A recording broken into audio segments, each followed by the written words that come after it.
അങ്ങനെ ആ കാത്തിരുന്ന ദിവസം എത്തി. ഓഗസ്റ്റ് 3 വൈകിട്ട് 7 മണിക്ക് ബിഗ് ബോസ് സീസൺ 7 ഏഷ്യാനെറ്റിൽ ഓഗസ്റ്റ് 3 സ്റ്റാർട്ട് ചെയ്യാൻ പോവുകയാണ്. അപ്പോൾ അതിൻ്റെ ഡീറ്റെയിൽസ് ഒന്നും അല്ല ഞാൻ പറയാൻ വന്നത്. ഇപ്പോൾ തന്നിരിക്കുന്ന ബിഹൈൻഡ് ദ സീൻസ് ഷൂട്ടിനകത്ത് അല്ലെങ്കിൽ ആ ഒരു വീഡിയോയ്ക്കകത്തൂടെയാണ് ഈ പറയുന്ന ഡേറ്റ് അനൗൺസ് ചെയ്തിരിക്കുന്നത്. പക്ഷേ അതിനകത്ത് ആ ഡേറ്റ് അനൗൺസ്മെന്റ് മാത്രമാണോ? ഒരിക്കലും അല്ല. അതിനകത്ത് കുറേയധികം പ്രൊമോയുടെ ക്ലിപ്സുകളൊക്കെ ആഡ് ചെയ്തിട്ടുണ്ട്. അതുപോലെ തന്നെ നമുക്കൊരു സൂചനയും കൂടെ തരുന്നുണ്ട്. ഏതെങ്കിലും ഒരു കാൻഡിഡേറ്റ് എങ്കിലും നമുക്ക് മുന്നേ, അതായത് ഈ 2 ആഴ്ചക്കകത്ത് ആരെയെങ്കിലും നമുക്ക് കാണിച്ചു തരുമോ? അപ്പോൾ അത് കാണാം. അതിനു മുന്നേ നിങ്ങൾ ആദ്യമായിട്ടാണ് സീരിയൽ ഗ്രാൻഡ്മേ കാണുന്നതെങ്കിൽ ചാനൽ ഒന്ന് സബ്സ്ക്രൈബ് ചെയ്ത് കൂടെ കൂടിക്കോ. ഈ വർഷം ബിഗ് ബോസ് സീസൺ 7 തുടങ്ങുന്നതിന് മുന്നേ തന്നെ ഏറ്റവും കൂടുതൽ സക്സസ്ഫുൾ ആയിട്ടുള്ളത് ബിഗ് ബോസ് സീസൺ 7ലേക്കുള്ള പ്രെഡിക്ഷൻ ലിസ്റ്റുകളാണ്. കഴിഞ്ഞ കുറേ സീസണുകളിലും നമുക്ക് കണ്ടിട്ടുണ്ട് ബിഗ് ബോസ് തുടങ്ങുന്നതിനും ഒരു 2 മാസം മുന്നേക്ക് പ്രഡിക്ഷൻസ് ഒക്കെ വരാറുണ്ട്. പക്ഷേ ഈ സീസണിൽ അത് ഹിറ്റായിട്ട് നിൽക്കുന്നതിന് കാരണം ഓൾമോസ്റ്റ് എല്ലാം സോഷ്യൽ മീഡിയ വൈറൽ താരങ്ങളും ഈ പറയുന്ന പ്രഡിക്ഷൻ ലിസ്റ്റിൽ ഉൾപ്പെട്ടിട്ടുണ്ട്. ഓഫ് കോഴ്സ് ഈ പറയുന്ന പ്രഡിക്ഷൻ ലിസ്റ്റിലുള്ള എല്ലാവരും വരുമെന്നോ ഇതിൽ നിന്നും വരാതിരിക്കാൻ, അതായത് ഉറപ്പായിട്ടും 1-2 പേര് അല്ലെങ്കിൽ ഒരു 5 പേര് 6 പേരെങ്കിലും നമ്മുടെ ബിഗ് ബോസ് സീസൺ 7 വരാനും ഉറപ്പുണ്ട്. ബിഗ് ബോസിന്റെ ലേറ്റസ്റ്റ് പ്രൊമോ നമ്മളൊന്ന് ചെക്ക് ചെയ്യുകയാണെങ്കിൽ നമുക്ക് മനസ്സിലാവും ഇതൊരു നിസാര സീസൺ ആക്കാൻ ഉദ്ദേശിക്കുന്നില്ല. നല്ല ചെലവാക്കി നല്ല അടിപൊളി സിനിമാറ്റിക് ലെവലിൽ അടിപൊളി പ്രൊമോയാണ് നമുക്കായിട്ട് ബിഗ് ബോസ് തന്നിട്ടുള്ളത്. അപ്പോൾ അതിനകത്തുനിന്ന് ഈ പറയുന്ന പ്രഡിക്ഷൻസിനെയൊക്കെ അല്ലെങ്കിൽ ഈ പ്രഡിക്ഷൻ ലിസ്റ്റിനെയൊക്കെ ഒന്ന് ഒരു കൊട്ട് കൊടുക്കുന്ന കണക്ക് ഒരുപാട് കാര്യങ്ങൾ അതിനകത്ത് തരുന്നുണ്ട്. പിന്നെ അതുപോലെ ടാസ്കുകളെ കുറിച്ച് പറയുന്നുണ്ട്. സേഫായിട്ട് മാത്രം കളിക്കുന്നവരെ എന്തായാലും പിടിച്ച് പുറത്താക്കും എന്ന് പറയുന്നുണ്ട്. ഈ പറയുന്ന കാര്യം ബിഗ് ബോസിന്റെ ലേറ്റസ്റ്റ് ബിഹൈൻഡ് ദ സീൻസിനകത്ത് വന്നിട്ടുള്ള ആ ഒരു വീഡിയോയ്ക്കകത്തും കാണിക്കുന്നുണ്ട്. നമുക്കിനി ആ പറഞ്ഞ ബിഹൈൻഡ് ദ സീൻസ് ഇല്ലേ, അത് നമുക്ക് ഡീറ്റെയിൽഡ് ആയിട്ട് നോക്കാം. അതിൽ ഞാൻ എടുത്തു പറയുന്ന ഒരു ക്ലിപ്പുണ്ട്. അതായത് ഇനിയും അപ്പോൾ ഇതുവരെയുള്ള ലാലേട്ടൻ്റെ തുടരും സ്റ്റൈലുള്ള പ്രൊമോസൊക്കെ നമ്മൾ കണ്ടു. പക്ഷേ ഇതുകൊണ്ട് അവസാനിക്കുകയാണോ എന്ന് ചോദിച്ചാൽ അല്ല. കാരണം ഈ ബിഹൈൻഡ് ദ സീൻസ് വീഡിയോയ്ക്കകത്ത് ഇനിയും കുറേയധികം ലാലേട്ടൻ്റെ കുറച്ച് വീഡിയോസ് പ്രൊമോസ് ആയിട്ട് വരാൻ സാധ്യതയുണ്ട്. അപ്പോൾ നമുക്ക് ആ ബിഹൈൻഡ് ദ സീൻസിലുള്ള ആ അതൊന്ന് ഡീറ്റെയിൽ ആക്കാം. അതായത് ലാലേട്ടൻ ഒരു യെല്ലോ കളറുള്ള കുർത്തിയിട്ട് ഒരു കുറച്ച് ദേഷ്യത്തോടെ കൈ ചൂണ്ടുന്നിടത്തേക്ക് 4 ചെറുപ്പക്കാർ ഒരു പെൺകുട്ടിയെ എടുത്തുകൊണ്ട് വന്ന് കിടത്തുന്നുണ്ട്. എന്നിട്ട് അവന്മാർ ഓടിപ്പോവുകയാണ്. അപ്പോൾ ലാലേട്ടൻ വളരെയധികം ദേഷ്യത്തോടെ അത് ചോദിക്കുന്നുമുണ്ട് എന്താണെന്നുള്ളത്. ഇനി ഈ പറയുന്ന 4 ചെറുപ്പക്കാർ ഈ പെൺകൊച്ചിനെ കൊണ്ടുവരുന്നത് ഒരു മഞ്ഞ കളറിലുള്ള ഒരു സോഫ സെറ്റിൽ മലർന്നു കിടന്ന പെൺകൊച്ചിനെയാണ് ഈ ഇവന്മാർ എടുത്തുകൊണ്ട് വരുന്നത്. സോ ഉറപ്പായിട്ടും ബിഗ് ബോസ് വീട്ടിനകത്ത് മൂലയിൽ കിടന്ന് ഉറങ്ങുന്നവരെയൊക്കെ എടുത്തുകൊണ്ട് വന്ന് ലാലേട്ടന്റെ മുമ്പിൽ ഇട്ടുകൊടുക്കുന്ന ഒരു സീനായിരിക്കാം അടുത്ത പ്രൊമോയിൽ വരാൻ പോകുന്നത്. സോ അതിൽ നിന്ന് ഒരു കാര്യം കൺഫേംഡ് ആണ്, ഈ ബിഗ് ബോസ് സീസൺ 7ലുള്ള പ്രൊമോസ് ഒന്നും അവസാനിച്ചിട്ടില്ല. ഈ 2 ആഴ്ചക്കകത്ത് ഇനിയും നല്ല അടിപൊളി തകർപ്പൻ പ്രൊമോകളൊക്കെ വരാറുണ്ട്. അതിപ്പോൾ നമ്മൾ കണ്ട തുടരും ഇൻസ്പയർഡ് ആയിട്ടുള്ള വീഡിയോസ് ആയിരിക്കത്തില്ല. അതിൻ്റെ ഒരു സൂചനയാണ് ലാലേട്ടൻ്റെ ആ ബിഹൈൻഡ് ദ സീൻസിനകത്തുള്ള ഡ്രസ് ചേഞ്ച് എന്ന് പറയുന്നത്.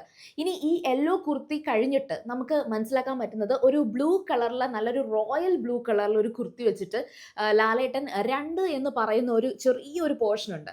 അത് ഒന്നുകിൽ നമുക്ക് കൗണ്ട് ഡൗൺ ഉണ്ട്, അതായത് ഇപ്പം ഇനി 7 days only, 6 days, 5 days, 4 days എന്ന് പറയുന്ന ഒരു കുറേ വീഡിയോസ് വരാനുണ്ട്. അത്തരത്തിൽ ഒരു സിംഗിൾ ഒരു ക്ലിപ്പ് ആയിരിക്കാനുള്ള സാധ്യതയുണ്ട്.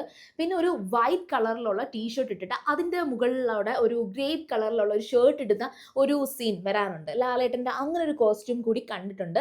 പക്ഷെ ആ കോസ്റ്റ്യൂമിനകത്ത് അത് ജസ്റ്റ് ഒരു count down മാത്രമായിരിക്കത്തില്ല.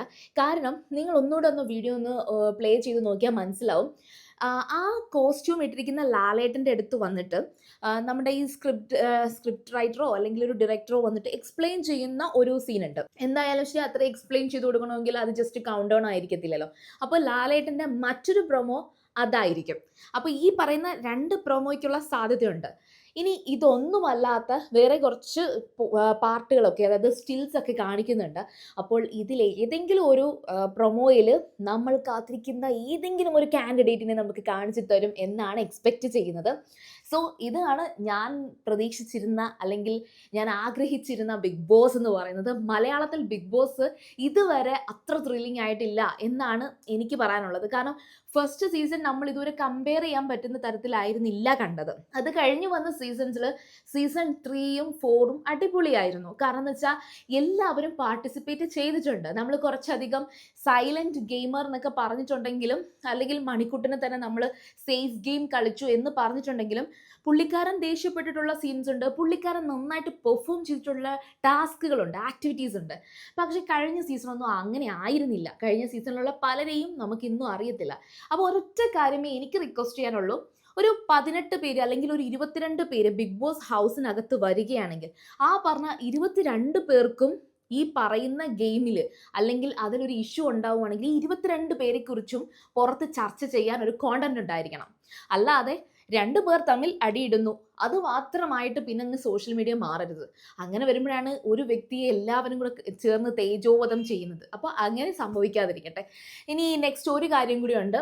Big boss season 7ൽ രേണു സുധി വന്നു കഴിഞ്ഞാൽ ബിഗ് ബോസ് കാണില്ല എന്ന് പറയുന്ന ഒരുപാട് പേരുണ്ട്. ഞാൻ ഓൾറെഡി ഒരു വീഡിയോയിൽ പറഞ്ഞിട്ടുണ്ട്, പേഴ്സണലി രേണു സുധി ബിഗ് ബോസിൽ വരണം എന്ന് തന്നെയാണ് എൻ്റെ അഭിപ്രായം. ഇനി അവർ എന്ത് കാണിക്കാനാ, എന്താണ് ഇനി കൂടുതൽ കാണിക്കാനുള്ളതെന്ന് ചോദിച്ചാൽ, അവർ ശരിക്കും പറഞ്ഞാൽ അവരുടെ ഒരു ലൈഫ് അവർ റിയൽ ആയിട്ട് ജീവിക്കുന്നു. നമ്മൾ പറയാറില്ലേ, കുറച്ച് ഫേക്ക് ആകാതെ കുറച്ച് റിയൽ ആകുക എന്നൊക്കെ, അത്തരത്തിലേ എനിക്ക് തോന്നിയിട്ടുള്ളൂ. ആൻഡ് ഇന്നലെ ഞാനൊരു പബ്ലിക് ഒപ്പീനിയൻ്റെ ഒരു വീഡിയോ പോസ്റ്റ് ചെയ്തിട്ടുണ്ട്. അത് ഞാൻ ട്രിവാൻഡ്രത്തുള്ള ഒരു സ്ഥലത്തുനിന്ന് ഞാൻ ഷൂട്ട് ചെയ്തതാണ്. പബ്ലിക്കായിട്ട് ബിഗ് ബോസ് സീസൺ 7നെ കുറിച്ചുള്ള ഒപ്പീനിയൻസ് ചോദിച്ചുകൊണ്ട് എടുത്തൊരു വീഡിയോ ആണ്. ഓൾമോസ്റ്റ് എന്നോട് സംസാരിച്ചത് ജെൻസി പിള്ളേരാണ്. അതായത് പുതിയ കുട്ടികൾ. അവർ പറയുന്നത് രേണു സുധിയുടെ അഭിനയം കൊള്ളാം എന്ന് പറയുന്നുണ്ട്. ജസ്റ്റ് അത് ട്രോൾ ചെയ്തായിരിക്കും എന്ന് നിങ്ങൾക്ക് തോന്നുവാണെങ്കിൽ നിങ്ങൾ ആ വീഡിയോ ഒന്ന് ചെക്ക് ചെയ്ത് നോക്കിക്കോളൂ. ഒരിക്കലും അങ്ങനെ നിങ്ങൾക്ക് ഫീൽ ചെയ്യത്തില്ല.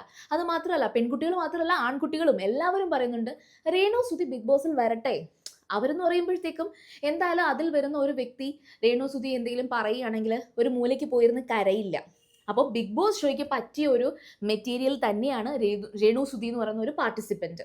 അപ്പോൾ നിങ്ങളുടെ അഭിപ്രായം എന്തായാലും കമൻറ്റ് ചെയ്യുക. അത് മാത്രമല്ല, സീരിയൽ ഗ്രാൻഡ്മയെ നിങ്ങൾ ആദ്യമായിട്ടാണ് കാണുന്നതെങ്കിൽ TV സീരിയൽ വിശേഷങ്ങൾക്കും സോഷ്യൽ മീഡിയ വൈറൽ കോണ്ടന്റുകൾക്കും അതുപോലെ ബിഗ് ബോസ് ഷോ എപ്പിസോഡുകൾക്കുമായിട്ട് ഉറപ്പായിട്ടും സബ്സ്ക്രൈബ് ചെയ്യുക. സബ്സ്ക്രൈബ് ചെയ്ത് കൂടെ കൂടിക്കോ.